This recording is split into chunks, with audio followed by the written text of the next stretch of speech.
Hello, and welcome back to another episode of the Be a Better You podcast. I am your host and subconscious reprogramming expert and survivor, Allison K. Dagney. Now, in today's episode, we're going to be talking about why the holidays have this way of like dragging up old wounds that you thought you'd healed. And when you're doing great all year, and then the holidays hit, December rolls around, and suddenly you're emotional and you're nostalgic. Maybe you're getting triggered and your nervous system is totally dysregulated. Maybe you just feel lonely and sad, overwhelmed by your family, or feeling things that really don't make sense to you. And so I'm going to break down why that happens to you and what your nervous system is actually just remembering. And then how to tell the difference between something you truly want, like a true desire, and a trauma response, or like a trauma-driven, like pull back into old patterns kind of thing. So I'm going to walk you through some real life examples of how holiday triggers show up and the sneaky ways that abusers might use this season to manipulate you. So you want to be aware of that. And then I'll share a story about a client who ended up back with her ex because nostalgia took over. So by the end, you're going to have a simple 3-step protocol to bring yourself back to the present, really get grounded in your power, and make choices from the version of you that's healed, not the one who's still hurting. So if you're tired of December feeling like an emotional ambush, or the holidays feeling like they're just ripping you away from all the progress that you've made, then this episode is going to give you clarity and compassion and tools that you can actually use. Okay, so the first thing we want to talk about is this phenomenon of regressing because of the holidays. Now, I don't love the word regress, but I'm using it because people understand what that means. But essentially, if you're doing really, really well, and then all of a sudden something happens, your emotions start to flare, you're feeling lonely, you want companionship, you notice everyone else has somebody but you're all alone, right? Well, you might feel like you're regressing. I want you to know this isn't like there's something wrong with you. This is very normal. This is your nervous system's way and your brain's way of trying to create safety for you. So essentially, what's going on inside your body? Let's talk about this. Your nervous system is storing like emotional timestamps. Okay, so what this means is like when something happened to you, it's recording that. It's recording that in your body. It's recording it in your mind, because the whole purpose of your nervous system is to protect you and keep you feeling safe.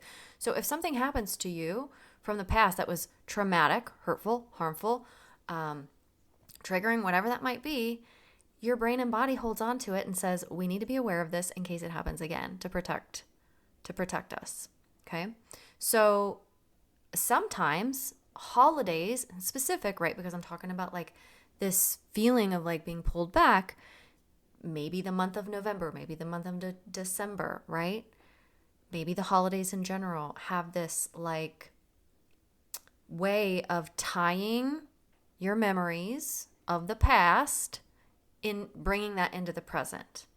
If you don't find ways to shift this in your own mind, it will continuously come up as this memory for you. And sometimes those memories are good, right? So if the memories of nostalgia, or the memories of good times, if you had those kind of memories around the holidays, you might crave that or want that back. Maybe you have memories of the holidays being really stressful or really chaotic, which was my episode last week about Stressmas, which you can go back and listen to. But there can be all kinds of things that can trigger you. It can be Christmas lights. It could be certain songs. It could be certain smells in the air from cooking or family things. It could be the cold. There's lots of things like sensory-wise that our body can remember. And if that's tied to something negative, right, then that's going to be brought up in the present moment, even though it's not happening right now. So those kind of sight, sound, taste, touch, like those sensory triggers is something that could definitely pull you back. The emotional triggers could be things like feeling lonely, your family pressuring you, maybe you feel guilt or obligation, or like comparing yourself to others and how other people with their lives and how happy they are, or things like that. And then there's also this aspect of social triggers where the noticing other people being so happy and their families are great, right? And maybe this is true, but sometimes it's just an illusion that we create in our mind that everyone's happy but us, right? So seeing things, people going to parties, like that sort of thing can be triggering also. So I'm going to explain to you why your logic shuts down during these times, because you have to remember the way that your brain works. If something upsets you emotionally because it's tied to a traumatic event or something from the past in the present moment, it's going to turn off the prefrontal cortex of your brain, which is the logic and reason center. Okay, and what's going to happen is the part of your brain that is responsible for fight or flight is going to activate. Okay, because something has set off the alarm for you. So your brain is in the present moment, right? Technically, but your body thinks it's last year or 10 years ago or even 30 or 40 years ago, right? So we have to be able to get ourselves regulated and know the difference between a real threat and an imagined threat. So you're not broken if this happens to you, okay? It happens to everyone. I had been healing for years and something happened and triggered me. So this isn't just like, me talking about, oh yeah, you're just going to be able to like heal from this and move forward. No, like if you haven't worked through some of these things intentionally and put effort into it, these things can just pop up out of nowhere. If you've ever had a panic attack or an anxiety attack, you know what I'm talking about. It just comes out of nowhere. You're like, where? I don't even know what the trigger was. Like, I don't know. Well, typically it comes from a set of beliefs, a system of beliefs, a specific belief. It comes from there, and you may not be aware of what those are. And that's why it's really important to be introspective, to be reflective, and to pay attention to your thoughts. And this is also why in my one-on-one programs, I help you with nervous system healing. I can help you with somatic work. I can help you with the emotional work and all of these things, because you can't really out-logic your body. If your body feels like it's in danger, you have to give it a felt sense of safety in the moment, even before we begin doing some of this reprogramming work. Now, I want to shift over to how abusers can use the holidays or this time of year to manipulate you. And they will do this in many, many different ways. For instance, love bombing you with gifts, giving you things, sending things to you. This kind of resets the cycle if you've been disengaged or you've been no contact. So you need to be aware of these things, because it's like, oh, they're so nice in the holidays, right? It's to pull you back in. So I just want you to be aware of these things, because we're coming up onto the holidays, and I think this is really important to know. Maybe getting the silent treatment. If you're still with a person who's abusive, if you're in a family that's abusive, they might give you the silent treatment during family gatherings or during holiday parties. I remember my ex used to do this to me all the time. If we would stay a little bit longer than he wanted to at my family's, I would be getting death stares, a silent treatment, the text messages, him looking at his watch, huffing and puffing, that sort of thing, right? To manipulate me. Other things like withholding, not giving you things. If you've been, telling them that you want something for the holidays, maybe withholding your ability to visit people or go spend time with your family or go travel, right? To punish you. This is something that abusers do.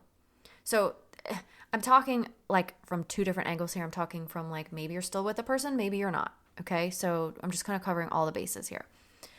Maybe they sabotage joyful moments that you have. If you're not with them anymore, maybe this is you've done something for your kids for the holidays. You bought them a special trip or a gift or something like that, and maybe they somehow sabotage that and try to one-up you or try to make it difficult for you to achieve whatever that trip was or something. Maybe they're hoovering. Maybe they're trying to get to you by saying, oh, this is the first holiday we've been together and, it's so lonely, and, trying to get to you from this. Maybe creating financial pressure. This is another one, right, to manipulate you. That could be big, right? Especially if you have experienced financial abuse in any way. This can be really heavy where people will, I say people, but abusers will put pressure on you to spend extra money for them or do things to guilt you to do things for them. Maybe it's something like how they act in public, right? Like having this like charming personality and, being super friendly at the holiday parties or at the events or whatever, but then like behind closed doors treating you or mistreating you bad or treating you bad. Cruel behavior, all these other things that I talked about prior to this. Guilt tripping you into like, we need to spend time with my family, or we need to do this here, we need to do that there. And then maybe like if you're not with the person, using the kids to control the narrative, to guilt you, to make you feel a certain way. And all of this is about manipulation, right? So maybe you're like nodding along like, oh yes, like if I'm with somebody, this is the case, this is what's happening. If I'm not with somebody, then I can see how this manipulation, maybe to pull you back in, to manipulate you, to sabotage things that would maybe be otherwise really happy and joyful. Because you have to remember, like, especially like if you're still with an abuser, the holidays are supposed to be quote unquote all about them in their mind, right? They're not, but that's what they want and that's what they expect. So if anyone else is happy or anyone else is enjoying the holidays, like that's not okay, because in their mind, it should be all about them. They're the most important ones, quote unquote. If you're not with the person anymore and you're feeling nostalgia, or you're feeling like, they're sending gifts, or they're telling you that they're so sad without you and things like that, you have to be aware of that. So I have, just so you know, in case this is an issue, if you have been no contact and you don't want to go back to this person, there is a free Survivor Starter Pack on my website that has an episode that you can only hear there, which is how to truly stay no contact. So if you need that, go grab it, because it's not on this like regular podcast feed. You'll have to go grab it from that. But it's free, so you just pop your email in and then you can listen to that. So if this is something that you're struggling with, then for sure you'll want to listen to that. But you have to know, like, no matter what, right? Your body's remembering the patterns from the past. Even when you're not thinking about them consciously, even when you are just like, you're just going about your day. That's the thing I was talking about, where you can just fall into this emotional spiral of like a panic attack or anxiety attack or something like that, because you're not consciously aware of it. It's happening below the surface. It's happening in your subconscious mind. And that's why when things come up upon us, like the holidays or December or Hanukkah or whatever you're celebrating, right?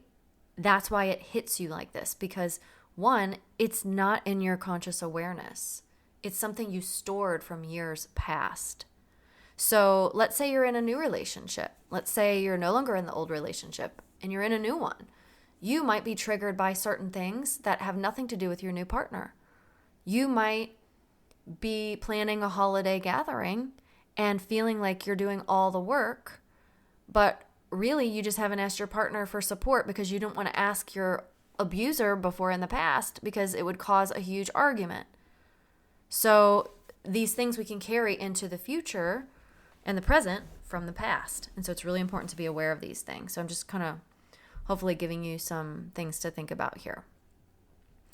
Now, I want to give you and share with you some real life trigger examples.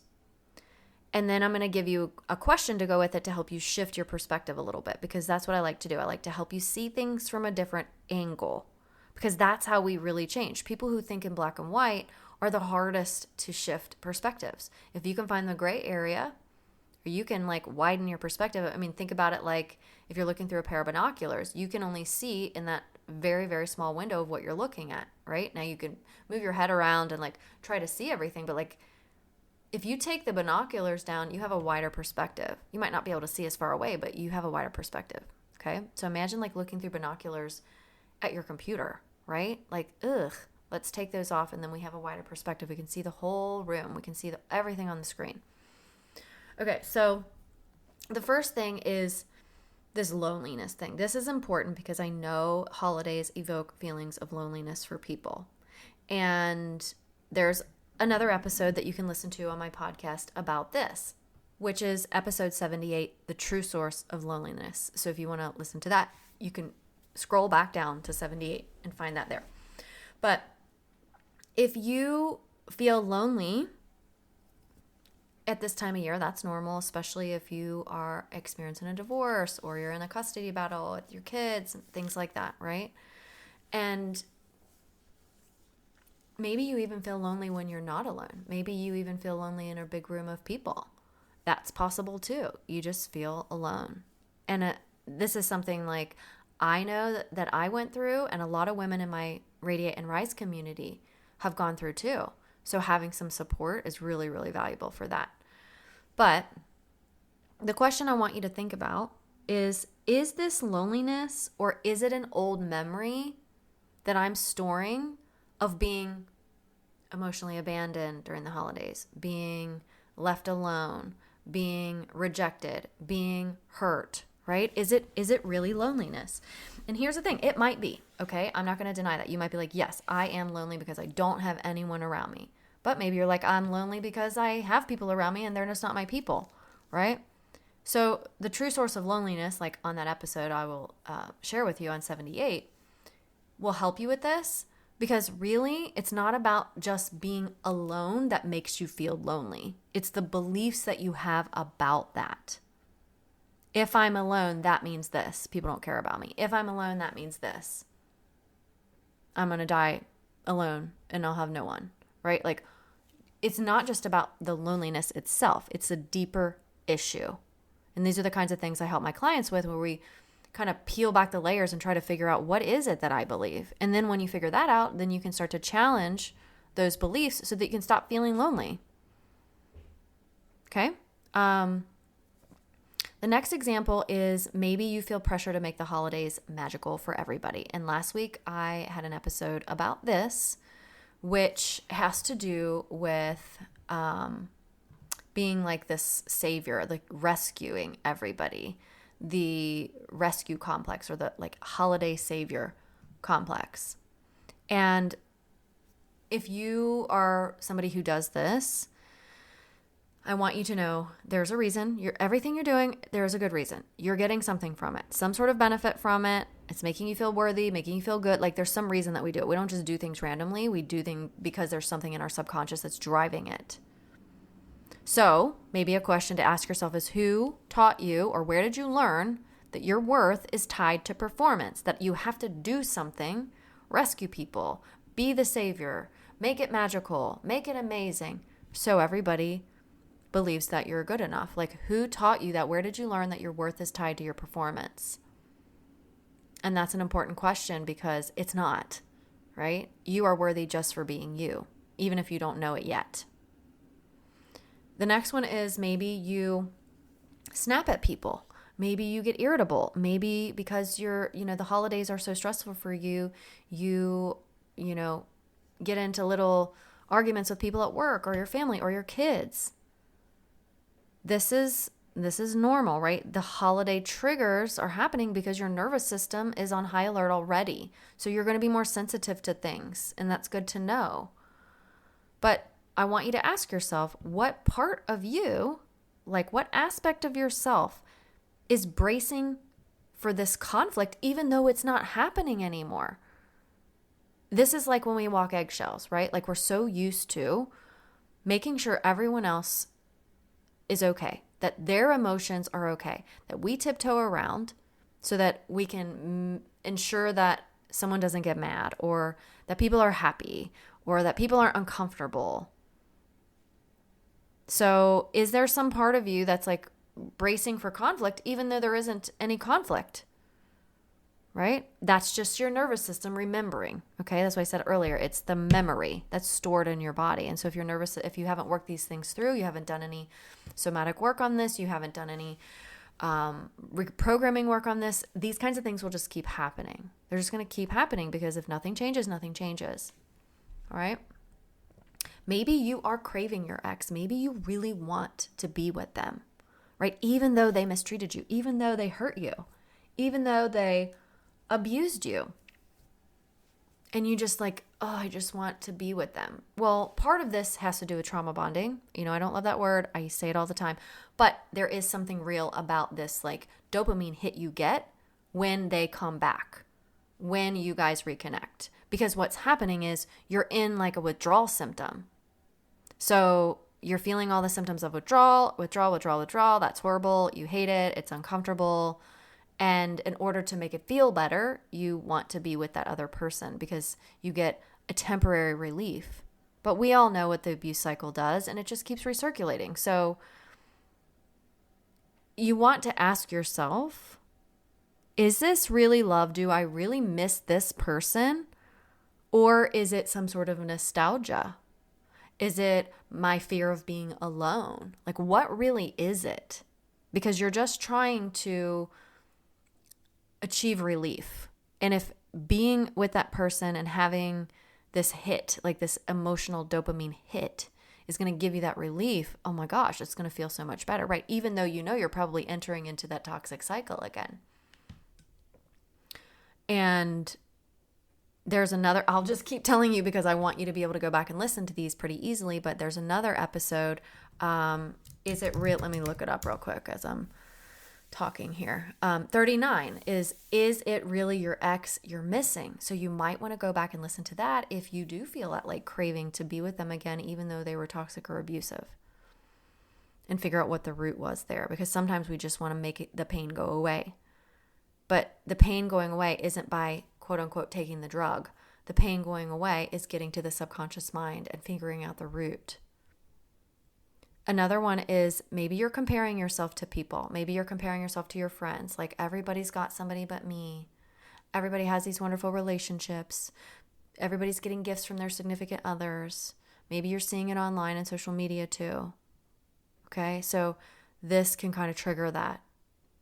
And you want to check in with yourself like, are you just comparing your life to what you see, what you outwardly see? You don't know what's happening behind closed doors, just like nobody knew what was happening to you. So maybe you're like looking at their little highlight reel and being like, oh, they have such a wonderful life and everything's so great. And then you make that mean something about you. Like, oh, I'm terrible at relationships and my life is a mess because I don't have anybody. There's plenty of people out there who don't have anybody and they're completely content. So it's not about that. Okay. Maybe you're feeling guilty for doing less, resting, not hosting. Like, I'll tell you right now, I've got a pre-cooked turkey breast in my oven right now for Thanksgiving because I'm recording this in November. I have a pre-cooked turkey breast. I bought pre-made food at Costco. And you know what? I don't feel bad about it. I deserve to rest. I don't need to exhaust myself preparing and hosting and all these things, right? So if you feel guilty for doing that, oh, I should do more and I should make homemade stuff and everybody loves this favorite recipe of mine, right? That goes back to that whole like holiday savior complex too that I just talked about. But like, why do you believe that resting means failure, or that if you rest that you're not good enough, or that you should be doing more? Where did that come from? And is that even true? This is important stuff that we have to reflect on. Is it even true? Are there other people out there who rest that are good enough, that aren't failing? Like, you're going to come to my house and have broccoli casserole.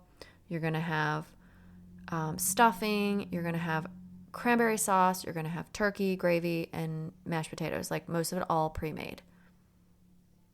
Are you going to be like, wow, she's a failure? I don't think you are. I think you're going to enjoy the company. I think you're going to enjoy eating. I think you're going to enjoy the food, right?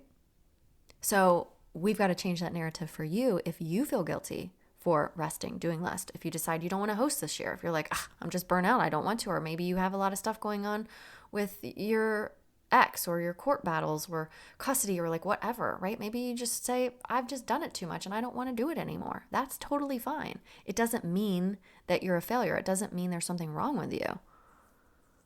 Okay? So we need to figure out like why. Like, is that someone's voice saying that? You need to do this, you need to do that. If you don't care. You're not a good mom. You're not a good partner. Like, what is that? Where does that come from? And we need to start challenging these things instead of just letting them run our lives. Maybe you feel emotional just walking through the holidays. Okay. Maybe it's going to see the Christmas lights and you start crying. Maybe it's you're in a holiday decor aisle at the store and you're really sad. These things can trigger you. I'm sure you've experienced something like this before, right? And you need to ask yourself, is this really about like right now? Or is this some sadness that I'm experiencing that I never got to process back then? Is this some grieving that I never went through? Is this old stories, old programs that just never got to come up and now they're just bubbling up? And I tell my clients this all the time, like, you have to feel your feelings. If you're stuffing your emotions and you don't feel your feelings, they're just going to keep coming back up. They will not go away. They will just be tucked in the closet until you crack open the door. And then all of a sudden, they're just going to come barreling out on top of you. So if you do dissociate a lot, you numb out, you don't feel, I got you. I can help you with this. I know it's scary, but it doesn't really have to be, especially when you co-regulate with someone else. When you have someone else to help you, it's a lot scarier doing it alone. Maybe the last one I was thinking of was being triggered around family gatherings, right? Before anything ever even happens. Like, you're anxious going to Aunt Susie's, or you're worried about what's going to happen at your parents' Thanksgiving, or not Thanksgiving, Christmas. But nothing's happened yet. So you're anticipating the worst. You're bracing for impact because probably in the past, bad things happened. Maybe people argued. Maybe people were having political debates. Maybe people were guilting you. I know I've experienced this. And it's like you walk into this situation, like you don't know if anything's going to happen, but you have this like hypervigilance about you and you're worried that maybe it will. So it's hard to enjoy your time even. And maybe there's like a part of you, like a younger version of you, that's still showing up, right, in these family gatherings. You know, what is that child version of you? Was there some trigger coming into mom or dad's house? Or maybe it wasn't the child, maybe it was the adult. Like for me, in my case, like I had great holiday experiences as a kid. They were wonderful. I wish I could go back and relive them. But in my marriage, it was not like that. That was where the triggers came. That's where I learned to have all of my emotional triggers and the traumas that were like adopted inside of me. So I've got to look at that part of my life if I start feeling triggered going into some family gatherings. What is that? Why am I being annoyed by this? Why is this upsetting me? Why do I think this is going to happen? Right? What am I believing? This is the stuff we have to do. This is the deep emotional healing work, right? If you want to heal from your emotional wounds, you have to be brave enough to go there. And I know it's scary because I've done it myself. So these are the kinds of questions that I use with women in my one-on-one coaching. And I can even ask you these in a root cause call to help you get to the root of some of your issues. When I have these calls, just so you know, what I'm doing is I'm learning a little bit about you and your story. And then I'm asking you questions first to see like how you want to be feeling. Like, what do you want to be feeling? How do you want to be showing up? That's what I want to know because that tells me what you're not right now. And then I ask you questions to figure out what's in the way of that. So the questions like this, and then I can kind of pinpoint, oh, okay, this is a self-worth issue, or oh, this is a perfectionism thing, or oh, I know what this is. This is from you believing that nothing ever works for you, or you're too broken to heal, right? Like I can figure that out just in 30 minutes asking you questions and hearing your answers. And when we have this awareness, it's really so powerful because it's like the doorway to your freedom, right? It's like, if you don't know these things exist, how are you going to fix it? How are you going to heal it? And so just even having these kinds of like introspective questions presented to you can be really, really empowering. And at least like, even if you end up, after my call and just going on your way, you don't end up like in any of my programs or using any of my tools or resources, that's fine. At least you have this information. At least you know, right? I'm never going to pressure anybody to do anything. I'm just here to say, hey, this is what is at the root of your issue. This is where you need to start your healing. And sometimes that can be all anybody needs, just a spark to get you moving. Okay, so I want to share a story, and this is a composite story, not just like one specific client, but I want you to hear this with zero shame and zero judgment.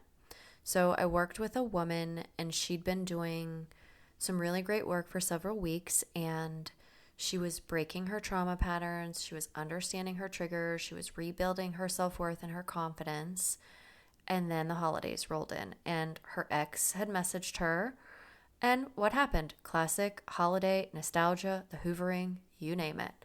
And what did he say? Well, I've been thinking about us, right?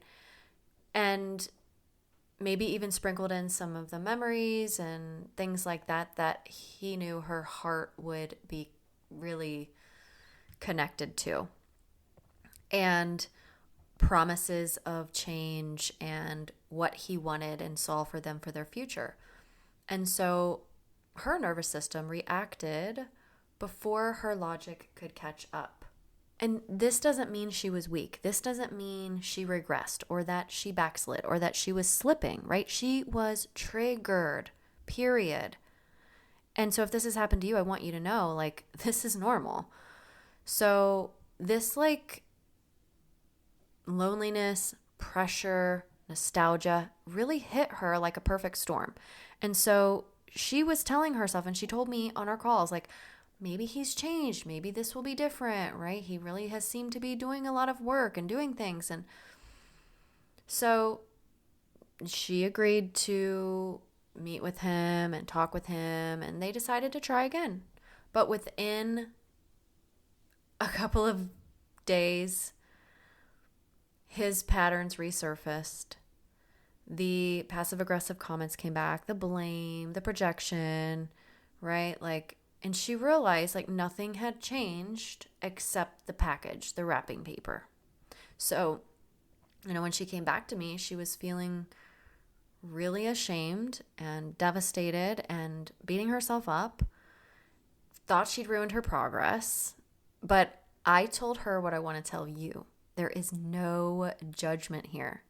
This is what trauma bonding and holiday nostalgia does to the brain. You want to feel the feel-good feelings. You have hope for the future. You might believe in second and third and fourth and fifth chances, right? This is why you would react that way. This is why my client reacted that way. And we had to dig through and, like, what was that thing? Like, why did she want to go back? What was that?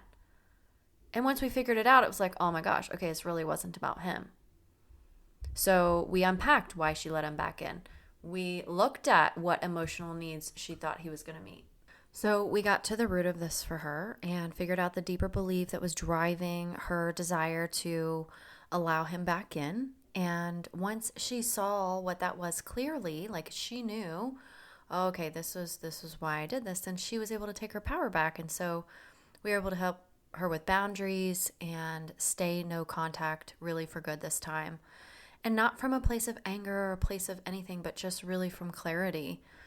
And so she didn't go backwards. She didn't regress. She actually got new information and she woke up. And this is possible for you too. So I just wanted to share that story because I think sometimes it's important for us to know other people are struggling with this just like you might be, and that's very normal. Okay, I just want to break down really quickly how your body reacts before logic is ever even online. Because again, it's that prefrontal cortex, it's the front part of your brain that is responsible for logic and reason. And I'm going to explain to you what's actually happening inside of your brain and your body. So if you have a holiday cue, something that activates, the Christmas songs, the Christmas movies, the holiday ambiance, whatever that might be for you, okay? No matter what religion you are, no matter what you celebrate, holidays have a definite vibe to them, okay? So whatever that is, it activates your amygdala. Your amygdala is the seat of fight or flight, fawn or freeze, okay? So this doesn't have to be something scary. It's just like it's activating that. It's saying, oh, I remember this. This is something. What is this? So the old memories from your past, the things that happened to you, create these pre-programmed emotional responses. So if you always had a specific Christmas song playing at the holidays and you heard that song in the store while you were shopping, you might have an emotional response to that. You didn't know that was going to happen. It just happened.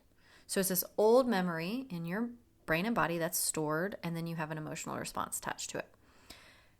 These like emotional flashbacks, right? They don't need to be like real danger in the moment. It's just a stored memory of something that is going to make you feel sad or make you feel angry or make you feel scared.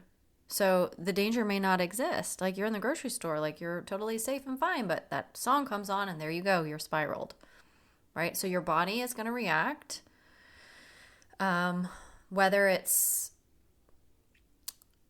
actually a real threat or not. So it's important for you to know, okay, wait a minute, this is not actually a real threat. This is not actually happening to me right now. This happened to me before. It's not happening to me now. So you've got to separate the two. That takes practice. But this trauma and these things that happen to you, they just keep these old patterns circulating, and the programming that you've developed in your brain is the driver. So if you don't intercept that and stop it and reprogram it, it's just going to keep happening. So if you do end up going back to somebody, like, please know this is not like there's something wrong with you. This is just your system replaying, trying to feel better, trying to achieve, right? If you have a breakdown in the grocery store because a song came on, like, this is just your system. It's saying, oh, this is familiar. Oh, I remember this. Oh, this is what we do when we hear the song. We get sad and we cry, right? So it's really important to know that your body has a better memory than your ex, which isn't saying much, by the way, but this is why subconscious work is so powerful. Logic cannot override emotional memory, but rewiring can, and that's what it does, and that's what I help you with.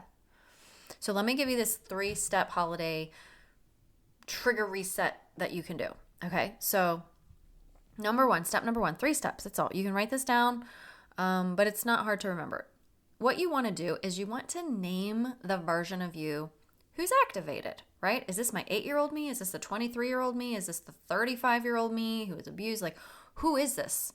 Which version of me is this that feels this? Okay? Maybe it's a part of you. Maybe it's like, oh, this is the perfectionist part of me. This is the mom who was so afraid of ruining Christmas. This is the woman in her 20s who kept hoping he would change, right? This is the 8-year-old me who was always trying to make sure everyone was happy, right? Who is it? Figure out that activation. It's like an alarm. So as soon as the alarm comes up, it's like, oh, who is this? Which version is this? Is this a part of me? Is this like an actual like timestamp person? Like when I was 12, when I was 15, like you've got to identify that first. Then step number 2 is bringing yourself back to the present moment, because really, you're not in the present moment when you're activated that way. You're back at 8 years old. You're back at 25, right? Maybe you're even in the future. You're like, oh my God, this horrible thing's going to happen to me. This bad thing's going to happen to me. That's living in the future, right? So we got to get back to the present moment because the future, it hasn't happened. The past already happened. The only opportunity you have is right now, honestly. So some of the best ways that I've learned that you can anchor into the present is you can do like a quick body scan. If you're out in public somewhere, body scans are really easy to do. You can just like, okay, let me just notice. Like, I like to do body scans, like take my time and do them. But like, if you have to do it out in public, you can. So take a couple breaths and then just scan from the top of your head down to your eyes, to your nose, to your mouth, to your jaw area, to your neck, to your clavicles, to your chest area, to your heart. Like, and you can keep going all the way down to your feet. And then just notice any sensations you feel in your body in that moment. Any sense, even if it's just, I feel my feet on the ground, right? Like any sensations that you feel. You are in this moment, like present in this moment. It kind of takes your mind away from the past, takes it away from the future, brings you back to the present.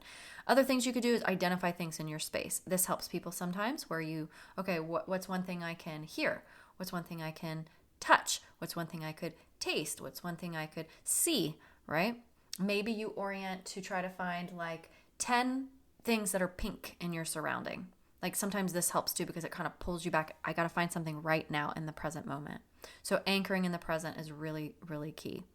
And then the third step is choose to take action. Okay. This can be something as simple as like, I need to exit, go outside, take a breath of fresh air. If it's like, let's say you're at a holiday party and you're like, something triggered me. I need to get away. I need to go outside. That's fine.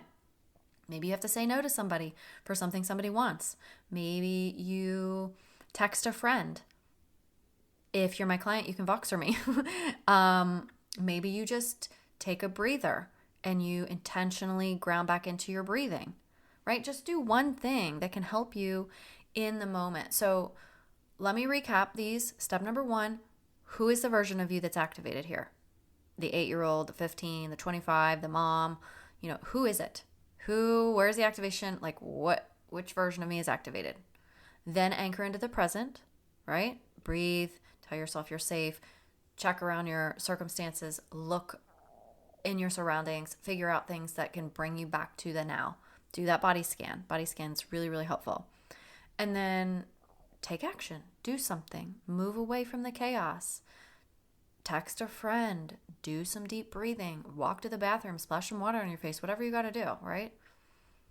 This is all just you taking action and helping soothe your nervous system in the moment.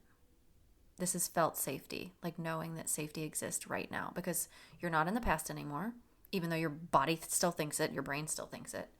You've got to show it, nope, we're safe right now, everything's good, everything's fine, I'm safe. Okay, now if you're not safe, right, if you're actually under a real threat, that's different.